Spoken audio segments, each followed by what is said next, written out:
holding a professional record, 29 wins, 8 losses, 1 no contest. He stands 5 feet 9 inches tall, weighing in at 156 pounds. Fighting out of Coconut Creek, Florida, by way of Lafayette, Louisiana, presenting the former interim UFC lightweight champion, Dustin The Diamond Poirier!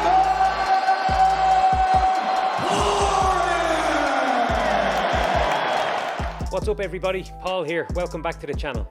Today's video we're going to dissect the striking skills of a UFC legend, Dustin The Diamond Poirier, El Diamante.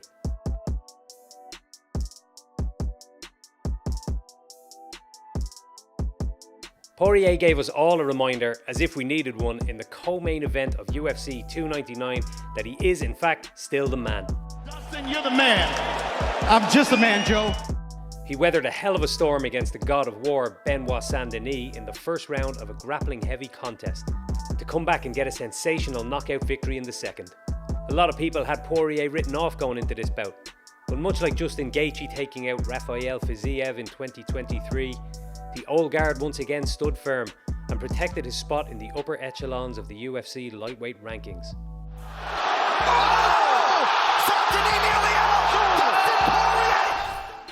This was Dustin's 30th appearance in the UFC, and he has the best win ratio of the 13 fighters to reach or surpass that milestone.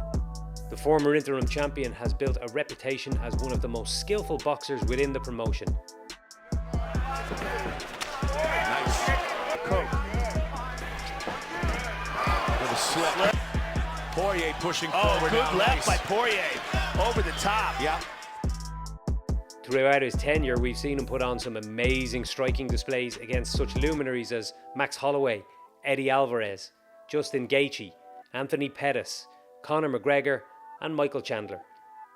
His loss at featherweight to Conor McGregor way back in 2014 was the catalyst for a move up in weight class.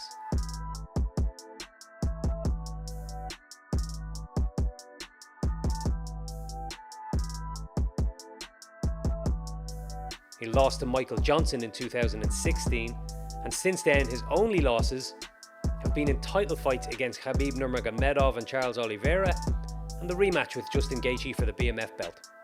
Gone by round 2.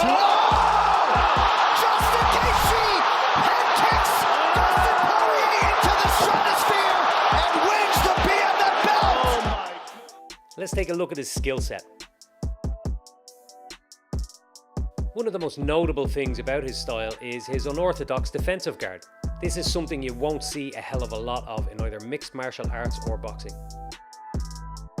It's pretty much a hybrid of a standard Philly shell and the lesser known cross guard. The cross guard, also known as the cross-armed guard or the lock, was a boxing defensive shell which was popularised by one of the all-time boxing greats, Archie Moore, and also utilised by big-name heavyweights like Norton and George Foreman. The main difference between the standard Philly shell and the crossguard is the position of the rear hand. In the crossguard, it's now going across the body instead of sitting at the side of the head like it would in the Philly shell. The purpose here is that when you're in close quarters or backing up defensively, you're in a great position to use the elbows to parry shots.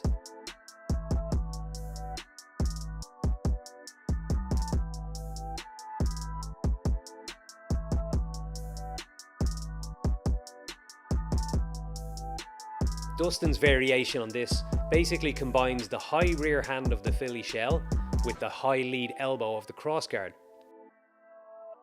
This allows him to tuck his chin behind his right shoulder to roll with looping punches, and also use that high elbow to parry shots. You'll often see this in action when opponents drive forward throwing combinations from the orthodox stance.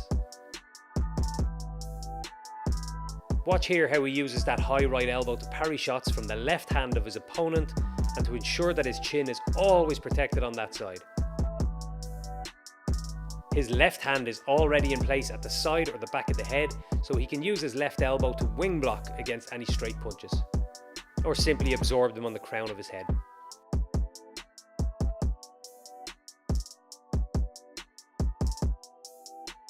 This guard lends itself very well to shoulder rolling. In my eyes, Dustin is the single best fighter in UFC history at rolling with punches. It's insanely difficult to land a clean shot on him even when you have him push back the defense. His head is never a sitting target. He uses his elbows, forearms and shoulders to great effect as he parries or deflects punches and stays defensively responsible until he sees his opportunity to counter or exit safely. The potential deficiency with this guard is that it leaves the body open for attacks. However, I think that since the move up to 155 pounds back in 2015, Dustin has become very physically robust and now has great confidence in his durability and prioritises protecting his chin, even if that means sometimes leaving the body open to strikes. Against the cage, he often transitions to a high guard and rounds his shoulders, making the target smaller for his opponent. He'll roll with punches and use his elbows for blocks in this position. If you can make your opponent punch your elbows while wearing 4-ounce gloves, they will definitely be feeling the impact of those shots in their hands.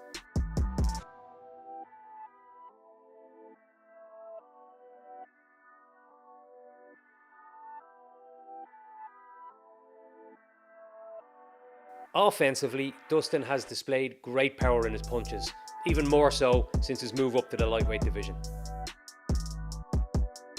Once he finds his range, he's happy to stand in front of his opponent and commit to throwing heavy shots and combinations. He really trusts his precision and his power. Puts the pressure on him, that's what he's counting on. He's saying, I'm going to chop his leg down and tie. Moving okay, but some significant swelling in and around that right knee. Nice combination. His left hand from the southpaw stance carries a lot of pop, particularly his pull counters, which he times excellently.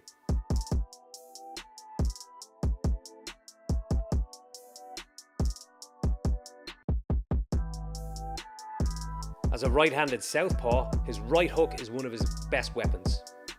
We've seen countless examples throughout his UFC career of just how devastating that punch can be. Nice combination. Moving okay, but some significant swelling in and around that right knee. Nice combination.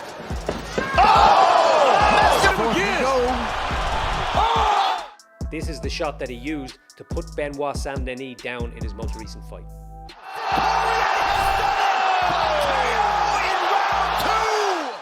When he lands heavy, he's very good at closing the distance and shifting seamlessly between southpaw and orthodox while still throwing punches without missing a beat.